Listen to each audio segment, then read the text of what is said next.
हिशोबाने त्यांनी सोबत घेतलं. खरोखरच विधानसभेला पालकमंत्र्यांनी काय असं केलं होतं आपल्याबद्दल? खरं तर हा प्रश्न मला तुम्ही विचारू नये. का विचारू नये? पालकमंत्र्यानेच कबूल केले तर रिपीट मी कशाला करू? ज्याने केले त्यानं कबूल केलं. आता माझी साक्षी कशाला काढताय? भाजपला सत्तेत आणण्यासाठी ज्यावेळेस हा बंड झालं त्याच्यामध्ये तुम्ही पहिला पुढाकार नव्हता, तुमचीच अशी गेम करण्यामागचा उद्देश.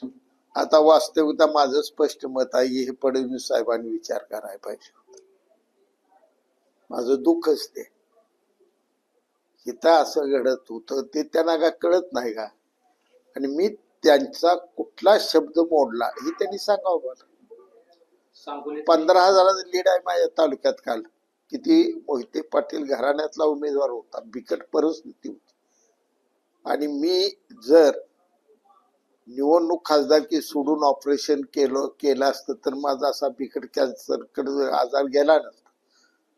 डॉक्टर माझ्यावर नाराज होते, लवकर ऑपरेशन करा, पण खासदारकी पार पडायची, ऑपरेशन करायचं. 3 महिने माझी डॉक्टरचा सल्ला मी ऐकला नाही. मला साधा आजार गंभीर वाटला.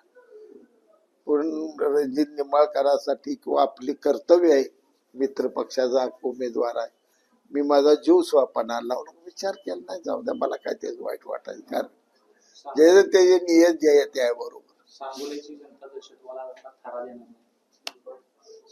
जनता दहशतवाद, दडपशाही, दहशतवाद, अभद्र युत्या, डावपेच, पैसेवाले उमेदवार इकडून पळवायचे तिकडे न्यायचे, तिकडून पळवा, माझं सोडा. त्या झपके सरांच्या पोराला आज तुम्ही 1.5 महिना उमेदवार फिरवलं. भाजपचं तिकीट कल्याण शेट्टीपाशी बैठक झाली, फायनल झालं. ऐनवेळी तुम्ही त्या बाबत घराणा दिलं. काय त्या घराला वाटलं असेल? हिने काय एकट्या माझ्यावर केलं नाही, झपके सराव घोर अन्याय केलाय.